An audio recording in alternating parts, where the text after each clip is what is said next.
చూసుకున్నట్లయితే మేషం వారికి 12లో అధిక గ్రహాలతో ప్రారంభమవుతున్నటువంటి ఈ వారం కాస్త విదేశీ యోగాల్ని, కొత్త ఇన్వెస్ట్మెంట్ చేసేటువంటి అంశాలని, కొత్త ఇన్వెస్ట్మెంట్స్ అవకాశాలు రావడం, కాకపోతే ఆ ఇన్వెస్ట్మెంట్స్ విషయంలో ఆ మదుపు పెట్టేటువంటి అంశాల్లో మీరు ఎందులో మదుపు పెడుతున్నారు ఏమిటి అనేటువంటి విషయాలని కాస్త చూసుకోండి. అదేవిధంగా విదేశాలకు వెళ్ళడానికి చేసే ప్రయత్నం కూడా ఫలిస్తుంది.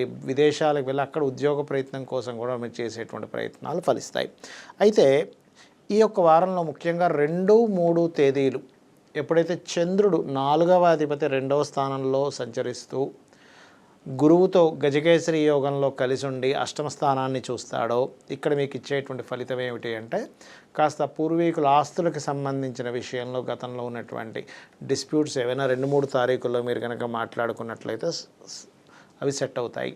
అదేవిధంగా 4, 5 తేదీలు మీరు ఏదైనా ప్రాపర్టీ తీసేయాలనుకున్నప్పుడు, ఏదైనా ఒక ఆస్తిని కొంతమంది దీన్ని అమ్మేసి ఇంకోటి కొనుక్కుందాం అనుకుంటారు, అమ్మేయడానికి పర్టికులర్గా 4, 5 తేదీలు చాలా బాగున్నాయి. ఇక్కడ గమనించుకున్నట్లయితే ముఖ్యంగా ఎక్కువ ఖర్చులు అవ్వకుండా ఉండాలి. ఎందుకంటే ఖర్చుల స్థానంలో అధిక గ్రహాలు ఉన్నప్పుడు ప్రతి ఒక్కరికి భయం వేస్తుంటుంది, అయ్యో ఏమవుతుందనండి, ఏమిటో ఎక్కువ ఖర్చులు అవుతున్నాయేమో అనేటువంటిది. ఎందుకంటే ఈ విశ్వవసువు నామ సంవత్సరంతో ప్రారంభమవుతుంది ఇక్కడ మనకి ఈ వారం కనుక చూసుకున్నట్లయితే.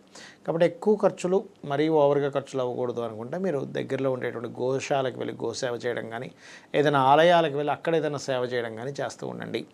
అదేవిధంగా కాస్త మేషం వారు సర్వసాధారణంగానే కొంత ఈ కమ్యూనికేషన్ హౌస్లో అంటే మాట్లాడుకునేటువంటి మాటలు, ఇద్దరి మధ్యన ఉండేటువంటి పలకరించేటువంటి విషయాలను తెలియించిన మిస్అండర్స్టాండింగ్స్ వస్తూ ఉంటాయి. మనస్పర్ధలు రాకుండా కాస్త నవగ్రహాల్లో కుజకేతు గ్రహాల దగ్గర దీపారాధన చేయండి. కాస్త అప్పులు ఇవ్వడం తీసుకునేటువంటి అంశాల పట్ల కొంత జాగ్రత్తగా ఉండండి. విదేశీ సంబంధాలు మీకు బాగా కుదిరేటువంటి యోగం అధికంగా చూపిస్తుంది.